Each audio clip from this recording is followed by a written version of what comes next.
اب آپ سوچ رہے ہوں گے کہ ایسی دشمنی کے باوجود میں سمیر ہمدانی سے منگنی پر یوں لڈیاں کیوں ڈال رہی ہوں؟ چلے اس کی وجہ بھی بتاتی ہوں آپ۔ میں تو اپنی اس دشمنی پر پورے زور و شور سے قائم تھی، مگر بھلا ہو میری دوستوں کا۔ تاریخ گواہ ہے کہ بڑے بڑے عظیم لوگوں کو ڈبونے والے ان کے عزیز دوست ہی ہوتے ہیں۔ سو میری دوستوں نے بھی یہ تاریخی کردار بڑے زور و شور سے ادا کیا تھا۔ انتہائی ایمرجنسی اور ناگزیر وجوہات کی بنا پر 2-3 دفعہ سمیر ہمدانی نے ماتھے پر ان گنت بال ڈالے مجھے کالج سے پک اینڈ ڈراپ کا فریضہ انجام دیا۔ بس وہیں میری سکھیوں نے اسے دیکھا اور پتہ نہیں اس وقت اس کی آنکھوں میں کون سے لینس فٹ تھے جو سمیر ہمدانی کو دیکھنے کے بعد وہ مکھیوں کی طرح میرے گرد جمع ہو کر مختلف کمنٹس دینے لگی۔ ہائے ابیر اتنا ہینسم ہے تمہارا کزن، قسم سے کسی کہانی کے خوبصورت ہیرو کی طرح۔ ابیر کتنی بدھو ہو تمہیں تو ادھر ادھر دیکھنے کی ضرورت ہی نہیں ہے یار، تمہارے تو گھر میں اپالو ہے، روشین بولی۔ مجھے تو یقین نہیں آ رہا کہ سمیر تمہارا کزن ہے۔ امبر کی بات پر میں جو منہ کھلے ان کی باتیں سن رہی تھی فوراً بدک گئی۔ یعنی حد ہو گئی ہے، میری دوستیں میری پیدائشی دشمن کی تعریفیں کر کر کے میرے بلڈ پریشر میں اضافہ کر رہی تھی۔ اب ایسا بھی حسین نہیں ہے وہ مارے جلن کے، میں نے کہا تو رابعہ نے فوراً میری تردید کی تھی۔ اب دن دہاڑے ایسے سفید جھوٹ بھی نہ بولو ابیر، آخر تمہیں خدا کو منہ بھی دکھانا ہے۔ خاصا ہینسم اور ڈیشنگ ہے تمہارا کزن، مگر تمہارا تو وہی حال ہے گھر کی مرغی دال برابر، تمہیں اس کی قدر بھی نہیں ورنہ تم اسے یوں کھلا نہ چھوڑتی۔ ارے کوئی بھی حسینہ اپنی زلفوں میں جگڑ سکتی ہے، تمہارا کزن چیز ہی ایسی ہے۔ اس قدر مبالغہ رائی پر میں تڑپ اٹھی تھی، اور پھر جو بولنا شروع ہوئی تو بچپن سے لے کر اب تک کے سارے واقعات منوعاً ان کے گوش گزار کر دیے تھے، اور ساتھ ہی اپنا دکھی دل بھی ان کے سامنے کھول کر رکھ دیا جس پر سمیر ہمدانی کے کارناموں کے تیر پیوست تھے۔ مجھے امید تھی کہ میری دکھی داستان سن کر میری دوستیں زیادہ نہیں تو 4-5 آنسو تو ضرور بہا دیں گی، مگر مجھے حقیقتاً شوق لگا جب میری کہانی سن کر وہ سب مجھے گھورنے لگی۔ کتنی چھپی رستم ہو تم، اتنا کچھ ہم سے چھپایا؟ کیا چھپایا ہے میں نے؟ میں حیرت سے بولی۔ ارے پاگل یہی سب تو ہوتا ہے، اتنی بڑی ہو گئی ہو مگر عقل ابھی تک نہیں آئی، اتنی کہانیاں پڑھ پڑھ کر اور فلمیں دیکھ کر بھی تمہیں کچھ سمجھ میں نہیں آیا۔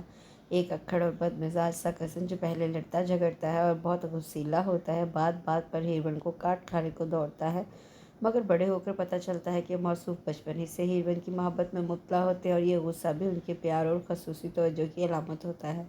یوں ایک پھڑکتی ہوئی لو سٹوری شروع ہو جاتی ہے، مزے مزے کے رومانٹک سین اور انجوائمنٹ۔ ارے شکر کرو تم بیٹھے بٹھائے ہیروین بن گئی ہو، امبر نے رشک سے کہا۔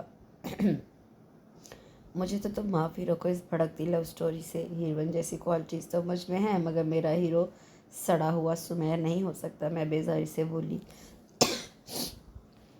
کتنی ناشکری ہو تم، میرے پورے خاندان میں ایک بھی ایسا لڑکا ہوتا نا تو یقین کرو میں ادھر ادھر دیکھنا بھی بند کر دیتی۔ روشین نے تعصب سے مجھے دیکھا۔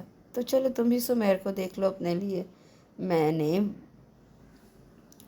اسے فراخ دلی سے اجازت دی، یوں جیسے کسی کو چاکلیٹ کی آفر کرتا ہے۔ ہائے کاش ایسا ہوتا، مگر آثار تو یہی ہیں کہ اس نے اپنی ہیروین چن لی ہے، اور وہ بھی تمہارے جیسی بدذوق، بے مروت اور نخریلی ہیروین۔ دیکھو تم ایک عام سے لڑکے کی خاطر اپنے دوست سے غداری کر رہی ہو، میں اپنی اس عزت افزائی پر بھننا گئی تھی۔ دوست ہیں اسی لیے تو تمہیں سمجھا رہے ہیں، تم میں اتنی عقل ہوتی تو رونا کس بات کا تھا؟ ہاتھ آیا ہیرا گنوا رہی ہو؟ ارے سمیر چھوڑنے والا لڑکا نہیں ہے، رابیل بڑی بوڑھیوں کی طرح بولی تو مجھے ہنسی آ گئی تھی۔ سمیر اگر اپنے بارے میں اتنے شاندار کمنٹ سن لیتا تو مجھے یقین تھا کہ مارے خوشی کے وہ شاید دنیا سے ہی چلا جاتا۔ بیچارے کو خود بھی اپنے بارے میں اسی طرح کی خوش فہمی اکثر لاحق رہتی تھی، اور تمہیں پتہ ہے آج کل اس طرح کے ہیرو بہت ان ہیں۔ ان کی فضول گوئیوں میں یہی ایک فقرہ مجھے قابل توجہ لگا تھا، تب ہی میں یہ سن کر پوری طرح ان کی طرف متوجہ ہوئی۔ کیا مطلب؟ مطلب یہ کہ ایک وقت تھا جب دکھی اور سارے زمانے سے خفا ہیرو ہوتے تھے، پھر وقت آیا بگڑے ہوئے دولت مند ہیرو کا۔ خیر یہ ٹرینڈ بھی بدل گیا، پھر شوخ، شرارتی اور محفلوں میں چھا جانے والے ہیرو صاحب کا دور آیا، مگر اب دور ہے سمیر کی طرح کے ہیرو کا۔ یہ جو ہر وقت رسالے چاٹتی رہتی ہے، ان سے ہی کچھ استفادہ کر لینا تھا پاگل۔ آج کل بد مزاج اور غسیل ہیرو فیشن میں ہیں، جو اندر ہی اندر ہیروئن سے محبت بھی کرتے ہیں۔ روشین کی بات میں نے پوری توجہ سے سنی تھی، کیونکہ ہمارے پورے گروپ میں ان اور آؤٹ فیشن کے بارے میں اپڈیٹ معلومات ہمیشہ اسی کے پاس ہوتی تھی۔ اور جہاں تک میری بات ہے تو مجھے ہمیشہ ان فیشن کام کرنے کا شوق ہے، چاہے وہ کیسے بھی ہوں۔ اب شارٹ شرٹ کے فیشن کو ہی لے لیجئے، یہ فیشن نہ تو مجھے پسند ہے اور نہ ہی مجھے سوٹ کرتا ہے، مگر پھر بھی میں بڑے اہتمام سے شارٹ شرٹ پہنتی ہوں۔ اصل میں میری ہائٹ اتنی زیادہ نہیں ہے، یہ میرا اپنے بارے میں ذاتی خیال ہے، جبکہ باقی سب تو مجھے مطمئن کرنے اور تسلیاں دینے میں لگے رہتے ہیں کہ میں اچھی خاصی ہوں، اور واقعی میری ہائٹ اتنی بھی کم نہیں۔ مگر جب دل و دماغ میں شسمیتا اور شلپا جیسے فگر اور ہائٹ گھومتے ہوں تو پھر اپنی ہائٹ تو کم ہی لگے گی نا۔ اچھی ہائٹ پہ تو میں مرتی ہوں، مگر افسوس میں اسی چیز سے محروم ہوں۔ شارٹ شرٹ اور پٹیالہ شلوار جیسا فیشن ہمیشہ اچھی ہائٹ پر ہی سوٹ کرتا ہے، کم ہائٹ والا بندہ اس فیشن میں مزید چھوٹا لگتا ہے۔ اس فیشن میں میری لک بھی بچوں والی لگتی تھی، مگر دل پر صبر کا پہاڑ رکھ کر میں کپڑے ان فیشن ہی پہنتی تھی، اور کپڑے ہی کیا، مجھے تو ہر ان فیشن چیز کا کریز تھا۔ اور اب روشین کے ان فیشن ہیرو کے خاکے نے مجھے سوچنے پر مجبور کر دیا تھا۔ مگر بچپن سے پنپتی دشمنی اتنی بھی کچی نہیں تھی کہ یوں آسانی سے ختم ہو جاتی، مگر یہ بھی حقیقت تھی کہ میں انتہائی معصوم اور نام دل واقعہ ہوئی ہوں، اور میری غدار دوستوں نے میری اسی معصومیت کا فائدہ اٹھا کر مجھے بہکانے میں اہم کردار ادا کیا تھا۔ کہتے ہیں کہ پتھر پر بھی تواتر سے بوندیں گرتی رہیں تو اس میں بھی سوراخ ہو جاتا ہے، اور میں تو اتنی نرم دل تھی کہ 2-3 باتوں سے ہی بہک گئی۔ بس پھر کیا تھا، ان فیشن کے لالچ میں اپنے سالوں کی نفرت کو بہلا پھسلا کر میں نے سمیر ہمدانی پر جو نگاہ خاص ڈالی تو وہ کافی حد تک مجھے معقول لگا تھا۔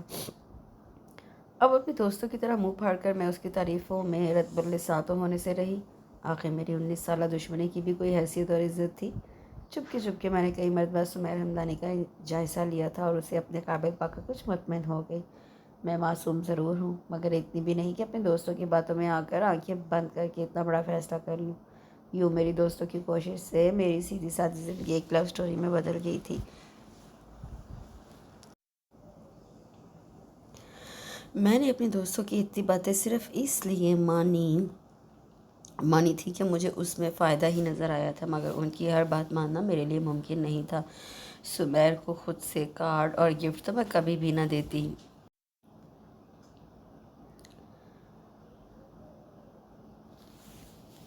سمیر کو میں خود سے کارڈز اور گفٹ تو میں کبھی بھی نہ دیتی، گو کہانیوں میں ہیروئن ایسی بیوقوفیاں کرتی رہتی ہے، مگر اس کی بیوقوفیاں کسی نہ کسی طرح کور ہو جاتی ہیں۔ مگر مجھے یقین تھا میری ایسی کسی بھی حرکت کے منظر عام پر آنے پر آغا جان نے کسی راہ چلتے کو پکڑنا تھا اور 2 بول پڑھوا کر مجھے اس کے ساتھ ہی روانہ کر دینا تھا۔ پھر کہاں کی لو سٹوری اور کہاں کا رومانس!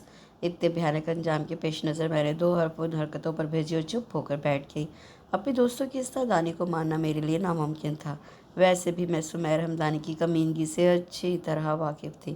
خیالات میرے بدلے تھے، اس کے نہیں۔ میری اس طرح کی پیش قدمی سے وہ اپنی زندگی کا سب سے بڑا بدلہ لے سکتا تھا، جو مجھے گوارا نہیں تھا۔ سو میں نے خود کو ایک ہیروئن سمجھنے اور خواب دیکھنے پر ہی اکتفا کیا تھا۔ چن کر میں ایسی کہانیاں پڑھتی اور اپنی تسلی کے لیے کوئی نہ کوئی پوائنٹ ڈھونڈ لیتی تھی۔ انہی دنوں شاید قدرت کو مجھ پر رحم آ گیا تھا۔ آخر اللہ تعالیٰ میری بے بسی دیکھ ہی رہا تھا۔ اچانک آغا جان نے میری اور سمیر کی منگنی کا فیصلہ کر ڈالا، اور میں تمہارے حیرت سے شرمانا ہی بھول گئی تھی۔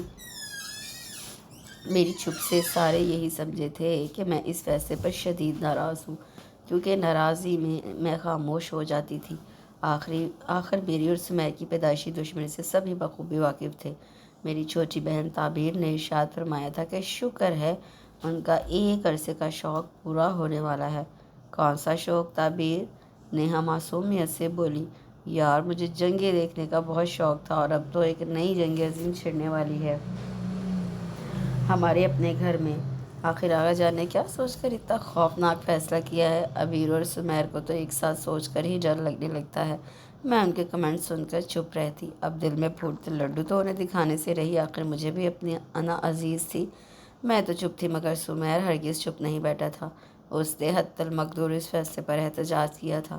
وہ آغا جان کے سامنے بول نہیں سکتا تھا، مگر گھر کے افراد کے سامنے اس نے اس فیصلے کے خلاف لمبی چوڑی تقریر کی تھی۔ جو ہی آغا جان کے کان میں اس بات کی بھنک پڑی، انہوں نے فوراً سمیر ہمدانی کو طلب کیا تھا۔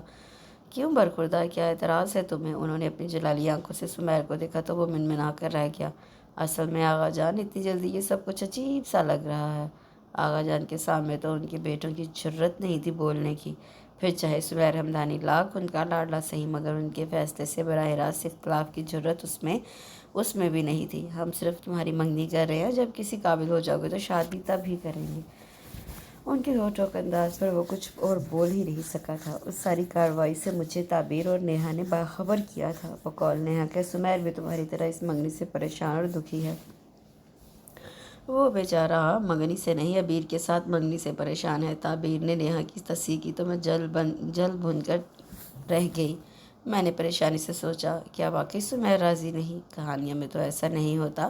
اپنے فکر مند دل کو میں نے یہ کہہ کر تسلی دی تھی کہ سمیر دل میں تو خوش ہوگا، بس میری ترہانہ کو بلند رکھنے کے لیے یہ واویلا کر رہا ہے۔ دل بہلا پھسلا کر میں نے اپنی فرینڈ کو ان کے اندازوں کے سچ ہونے پر ایک شاندار ٹریٹ دی تھی۔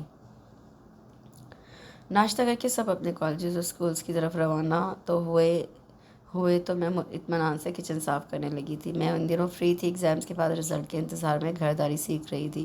بقول امی کہ یہ پڑھائی سے زیادہ ضروری ہے۔ میری منگنی کی مجھ سے بھی زیادہ خوشی تو میری امی کو ہوئی تھی۔ انہیں ہمیشہ سے فکر لگی رہتی تھی کہ مجھ جیسی منہ پھٹ، ضدی اور بگڑی ہوئی لڑکی کا کیا بنے گا۔ اب جہاں ان کی یہ فکر ختم ہوئی تھی، وہاں سمیر سے ان کی ہمدردی میں بھی اضافہ ہو گیا تھا۔ وہ ان کی اس بیٹی کا منگیتر تھا جس سے ساری زندگی انہیں ہلائے رکھا تھا۔ جس دن سے میری اور سمیر کی منگنی ہوئی تھی، اس دن سے امی سمیر کا پہلے سے بھی زیادہ خیال رکھنے لگی تھی، جس کی وجہ مجھے تو یہی نظر آتی تھی کہ آخر وہ ان کا ہونے والا داماد ہے، مگر تعبیر کا کہنا تھا کہ وہ اس زیادتی کی تلافی کر رہی ہیں جو آغا جان نے اس کے ساتھ کی ہے۔ پتہ نہیں سب کو وہی کیوں معصوم لگتا تھا۔ خیر، یہ تو ایک علیحدہ بحث ہے۔ بات ہو رہی تھی اس دن کی جب میں کچن میں کام کر رہی تھی۔ امی، چچی اور تائی امی لاؤنج سے چائے لیے بیٹھی تھی اور ساتھ ہی کوئی خاندان کا قصہ چھیڑے بیٹھی تھی۔ تبھی سمیر تیار ہو کر آفس جانے کے لیے نکلا۔ آج کل میں وہ تایا ابو کے ساتھ ان کے آفس جا رہا تھا۔ اسے یوں ناشتہ کیے بغیر جاتے دیکھ تائی امی کی ممتا پھٹکی اور انہوں نے اسے روک کر فوراً مجھے آواز دی، ابھی سمیر کو چائے بنا دو۔ وہ کچن میں رکھے چھوٹی سی ٹیبل کے ساتھ رکھی چیئر پر بیٹھا تو میں چائے بنانے لگی۔ خدا گواہ ہے کہ اس وقت میرے ذہن میں کچھ نہیں تھا، بس اچانک کی خیال کی رو بھٹکی اور طرح طرح کے آئیڈیاز ذہن میں گردش کرنے لگے۔ آخر حرج کیا تھا سمیر ہمدانی کو آزمانے میں؟ چند دن پہلے پڑھی ایک سٹوری کا سین میرے ذہن میں کھٹ سے روشن ہو گیا۔ ہیرو ہیروئن سے محبت کرتا ہے مگر کسی کو بتاتا نہیں، مگر چھوٹی چھوٹی باتوں سے اس کی محبت کا اظہار ہوتا رہتا ہے۔ جیسے اکثر کہانیوں میں ہیرو ہیروئن کو اس کی ناپسندیدہ ڈش دیتی ہے یا پھر بدمزہ اور کڑوی کسیلی چائے اس کے آگے رکھ دیتی ہے، مگر آفرین ہے ہیرو کی برداشت اور ہمت پر، وہ ہیروئن کی خاطر وہ بھی کھانا بھی کھا لیتا ہے اور چائے بھی پی کر خاموشی سے اٹھ جاتا ہے۔ اس طرح کے کئی سین میرے ذہن میں روشن ہو گئے تھے۔ بس پھر کیا تھا، میں نے سوچا کیوں نہ سمیر ہمدانی کو بھی پرکھا جائے۔ بس اس خیال کا آنا تھا کہ اچھی خاصی چائے بناتے ہوئے میں نے چائے میں چینی کی جگہ نمک ڈال دیا۔ دل خوش فہم کو پوری امید تھی کہ رزلٹ حسب توقع ہوگا۔